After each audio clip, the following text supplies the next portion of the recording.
자, 오늘은 한자성어 좀 쓰겠습니다. 통합당의 자중질환, 좌충우돌, 갑론을박, 동상이몽이 그치지 않고 있습니다. 이렇다 보니 미래통합당의 앞날도 오리무중입니다. 자, 어제 미래통합당 최고위가 있었죠. 꺼져가는 김종인 비대위의 불씨를 살리기 위한 방안, 그러니까 상임 정국이 재추진 여부에 대해 논의를 했는데요. 경론이 오갔지만 결론은 내지 못했습니다. 안 정해졌습니다. 처음에는 지금 뭐 그런 의견들을 냈고 그랬었는데, 그래서 상임정국위원회, 정국위원회 날짜를 언제 하자라는 그런 의견들이 나왔었는데, 그리고 그렇게 할 거라고 했었는데, 그다음에 계속해서 논의가 이 전제 자체가 지금 아직 결정이 되지 않았기 때문에 날짜가 지금 정해지지 않았고. 그러니까 당초 계획은 5월 8일 원내대표 선거 이전인 5월 6일에 상임 정국위를 다시 열어서 8월 전당대회 규정을 삭제하고 김종인 비대위 임기를 늘려놓은 뒤에 김종인 체제 하에서 원내대표 선거를 하려 했던 건데요. 당장 최고위원회 안에서도 이견이 나와서 아무 결론도 내지 못한 겁니다. 1년 정도 임기를 연장하자, 4개월에서 1년 정도 했다는 게 있는데, 저는 동의할 수가 없습니다. 왜냐하면은 비대위는 비대위답게 저는 짧으면 짧을수록 좋다라고 저는 생각을 하고.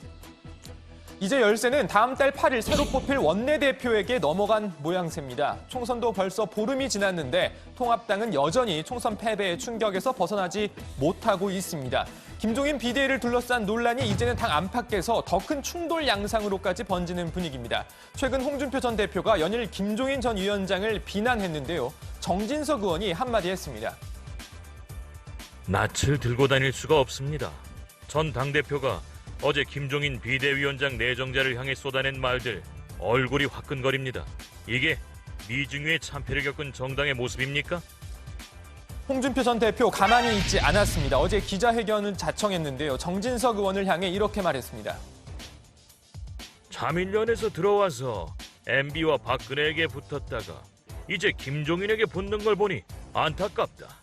이런 사람들이 들어와서 설치는 건 이 당의 미래가 없는 것이다. 자, 이 말의 강도가 셉니다. 정진석 의원도 가만히 있지 않았습니다. 다시 맞받아쳤습니다.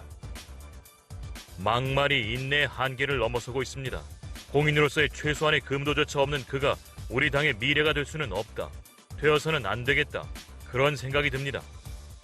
자, 그러면서 이런 이야기를 덧붙였습니다. 정진석 의원은 홍준표 전 대표가 총선 직후 전화통화에서 나에게 이렇게 요청했다. 김종인만한 사람이 없다. 비대위원장으로 모셔야 한다. 정진석 대표가 김종인을 좀 띄워달라.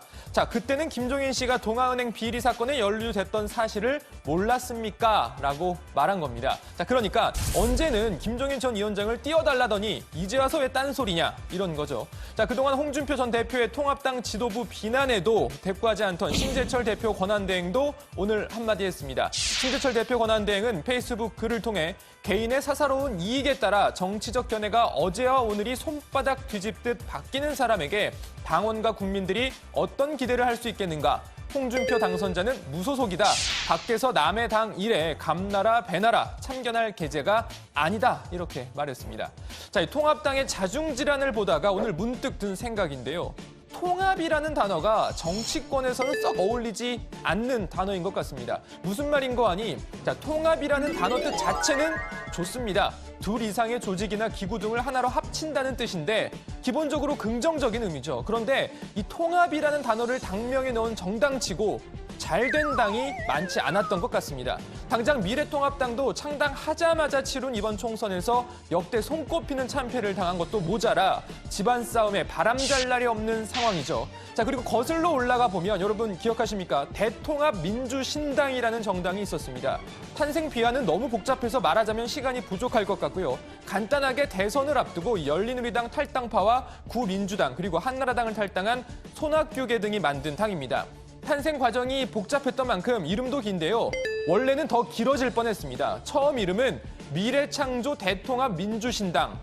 무려 11자였습니다. 아무튼 정동영 의원을 당시 대선 후보로 냈는데요. 조사에 따르면 1%, 36대 35, 어떤 기관은 31대 26, 어떤 안으로 들어왔다고 하는데 여러분 내일 기적을 만들어 주시겠습니까? 대한민국의 주인은 누구입니까, 여러분? 여러분이십니다. 네, 결과는 참패였습니다. 거의 더블 스코어로 이명박 후보에게 패배했죠. 그리고 대통합민주신당은 소리 소문 없이 조용히 구민주당과의 합당으로 역사의 뒤안길로 사라졌습니다. 자, 그리고 또 다른 통합당, 바로 통합진보당입니다. 진보당 또는 통진당이라고도 많이 불렀죠. 통진당은 많이들 기억하실 겁니다. 특히 2012년 대선에서 후보로 나섰던 이정희 전 의원의 토론회 발언이 인상적이었죠. 유신 독재의 퍼스트레이디가 청와대에 가면 여성 대통령이 아니라 여왕됩니다. 여성 대통령 필요하지요. 그러나 여왕 안 되지 않습니까? 불통, 오만, 독선의 여왕은 지금 대한민국에 필요 없습니다. 자, 이 통합진보당은 민주노동당과 심상정 의원 등의 새진보 통합연대 그리고 유시민 당시 대표가 이끌던 국민참여당이 2012년 초 통합해서 만들었습니다. 다소 이질적인 통합이었던 걸까요? 이 통합진보당은 이런저런 논란이 끊이지 않았습니다. 특히 2012년 5월 당권파와 비당권파 간 충돌로 일어난 일명 머리끄덩이 사건으로 큰 소동을 겪었죠. 자, 지금 보시는 바로 이 장면입니다. 자, 이 통합이라는 단어에 문제가 있는 걸까요? 아닙니다. 단어에 또 당명에 무슨 문제가 있겠습니까? 문제가 있다면 통합이라는 단어가 아닌 통합 자체에 있을 겁니다.